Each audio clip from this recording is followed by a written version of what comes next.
guys, நான் இன்னைக்கு வேலையை வரல, சும்மா இங்கூடி வந்தாக்கல இவனு என்ன உடைக்கானோ காப்பி குடிச்சிட்டு இருக்கானோ பத்திலா புரோட்டா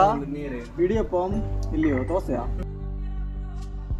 ஆனந்தண்ணனும் பாருங்க அவன் தான் டீசென்ட் சரத்து என்ன இருக்கேன் இவன் ஒரு மாதிரி விட்டவ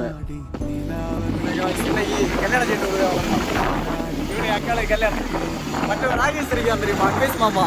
அவனுக்கு ஏன்டா நாங்கள் மில்லன்லேருந்து வந்தான் நேரத்தை வந்தான் இது எங்களோட கல்யாணத்துக்கு ஒவ்வொரு ஏரியாவாக திக்குருச்சின்னு ஒரு ஏரியாவுக்கு வந்தாச்சு கேட்டுலாம் ஒரு ஏரியாவுக்கு போகிறான் எல்லாம் நாங்களே எங்கள் ஊரில் பாலம் தெரியுதா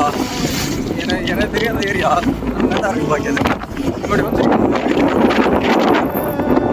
சூப்பராக இருக்குல்ல இப்படிதான் காய்ஸ் கன்னியாகுமரியில் உள்ள இருக்கைகளுக்கு தெரியாத ஏரியாவில் நிறைய பிளேஸ் ஹிடன் பிளேசஸ் இருக்கான் இன்னைக்கு நாங்கள் சும்மா வந்ததுக்கு இவ்வளோ நல்ல பிளேஸ் எல்லாம் பார்க்கணும் இதே மாதிரி நிறைய இருக்கும் இதோட இந்த வீடியோவை முடிப்போம் டாட்டா பை பாய்